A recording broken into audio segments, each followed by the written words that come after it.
Good morning, Breakfast Clubbers. I'm here again today in Bradford. I'm taking a look at this place behind me. It's the Fat Lads Café. Yep, you heard it right. Fat Lads Café.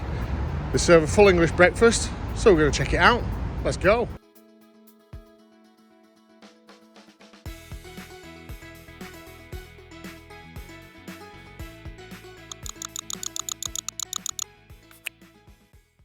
Today I'm just outside Bradford city centre at the Fat Lads Café and Sandwich Shop, right on the busy junction of the A650, heading south towards the M62. It's a relatively new spot, and as usual, I've heard good things, so I'm here to check out their full English breakfast. It's early doors, just after their 7 AM opening time, and at first the place is still pretty quiet, but that doesn't last long. Within minutes it's clear this is a popular cafe, with quite a few customers coming in. The interior is clean, bright and fresh, and the owners and staff are as friendly and accommodating as you'd hope. After a quick look over the menu, I've locked in my choice and gone for their biggest offering, the Fat Lads Breakfast, priced at £9.50. For that you're getting 2 bacon, 2 sausage, 2 eggs, spam, black pudding, beans, tomatoes, mushrooms, hash browns, fried bread, and your choice of either bread and butter or toast. Naturally I've gone with toast. To top it off, you get a mug of tea or coffee included in the price.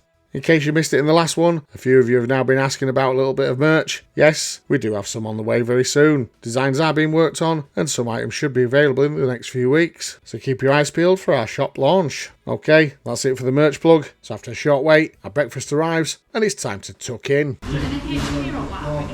No, I'm fine, thank you. Cheers. Will do, thanks. First impressions matter, and when this plate lands, I've got to say, it's a tidy sight. Much like the cafe itself, the breakfast looks clean and well thought out. The tomatoes and beans are served separately in ramekins, always a win in my book, because it gives you full control over when and where you unleash the juices. Everything else is neatly laid out, making this not just a big breakfast, but a good looking one too. Score? 9 out of 10. And speaking of those ramekins, let's have a closer look at the tomatoes. We've got a decent portion of tinned plum tomatoes, hot and with a rich, full flavour. Because they're safely contained in the ramekin, nothing else on the plate suffers from the usual flood of that tomato juice. They're simple, but effective, just how I like them. Score? 6 out of 10. From the tanga tomato, let's slide across the plate to the mushrooms. Here we've got a handful of medium-sized slices. They look a little paler and a touch watery, which suggests they've been boiled and microwaved rather than pan or grill fried. That said, they still hold plenty of bite when you get into them. A quick shake of black pepper really lifts them, adding some much needed depth. They're not standout mushrooms, but they're hot, satisfying and enjoyable enough. Score? 7 out of 10. Now time for the black pudding. We've got a single round here, cooked well with a crisp exterior and a sticky, moist centre that clings to your teeth. It's savoury, rich, and exactly how black pudding should be, if not a little thicker. Score? 7 out of 10. And for a bit of fun, I tried mixing it up, pairing the pudding with the mushroom, gave a cracking combo, elevating both in flavour and texture. Pairing it with the tomatoes though, not so much. The two clashed and didn't really do anything for each other. Combo score with the mushrooms then, 8 out of 10. With that little experiment done, let's turn our attention to one of my absolute favourites, fried bread. Now this is what I call fried bread, a medium thick slice cut in half, light golden colour, with a lovely crisp exterior and just the right crunch on the crust. The flavour is everything you'd hope for, indulgent and moreish. It's perfect for mopping up beans or catching that golden yolk later on. Without doubt, one of the many standouts of this breakfast. Score? 10 out of 10. And while we're on the subject of things soaking up juices, it's only fair we check out the beans. You know what time it is? It's time to release the beans. We've got another very generous portion here. The sauce is thick, sweet and rich. I'm thinking 57 varieties branded. They're bold, flavourful and exactly the kind of beans you want on a breakfast. Score? 9 out of 10. We'll have a look at the eggs next. 2 fried eggs basted over to give a glossy finish. The whites are thick and well cooked. The yolks are still runny. Just on the edge of my personal preference, but still close to spot on. Cutting in releases a runny golden yolk that's crying out to be soaked up with the fried bread. Not perfect, but still very good indeed. Score? 8 out of 10.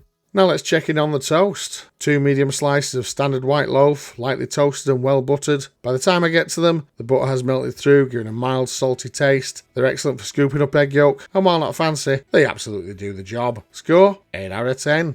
And from toast to tatties, let's talk hash browns. 2 good sized hash browns, golden brown with a crisp shell and a tasty shredded potato filling. They're not gourmet, but they're solid, starchy, and exactly what you want alongside the rest of this plate. Score? 8 out of 10. From potatoes to pork now, starting with the sausages. At first glance, they're just your average catering sausages, nothing fancy, but as we've seen before, these can sometimes punch above their weight. Cutting in, they're firm and thick with a well-seasoned filling They're surprisingly tasty. They're not the best out there, but they hold their own nicely. Score 6 out of 10.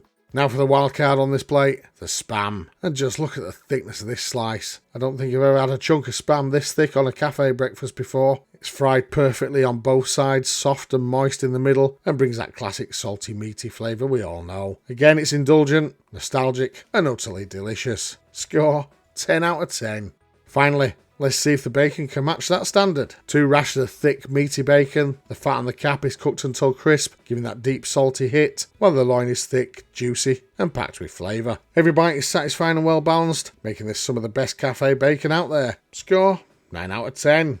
Let's discuss value for money now, and it's often the case that high-priced breakfasts leave out key items like fried bread or black pudding, charging extra to add them back in. But here, not only do you get them as standard, you also get Spam included. And for under a tenner, with a hot drink thrown in, honestly, I don't think many of you will disagree that £9.50 for this breakfast is exceptional value. And that's why I'm scoring this today a 10 out of 10. Moving on to those all-important scores now, and adding everything up, Fat Lad's Café comes out at 107 points out of a maximum of 130. And putting that into a percentage, today's final Breakfast Club score is 82.3%, placing them firmly in our great rating bracket. Looking at the leaderboard, and Fat Lad storms into 4th place overall. That does sadly mean we're saying adios to Rafferty's Café and The Lounge, who were clinging on to joint 10th spot. So what a showing from Fat Lads. Basic, no frills, and absolutely does what it says on the tin. A hearty, honest fry-up at a cracking price. So if you're near Bradford, I'd say it's well worth stopping by to give them a try yourself. And if you've enjoyed this video and you like what we're doing, then the best way to support us is to like, share and subscribe. It's free to do and we'd really appreciate it. Well, all that's left to say now is, may your bacon be sizzling, your fried bread golden, and your yolks runny.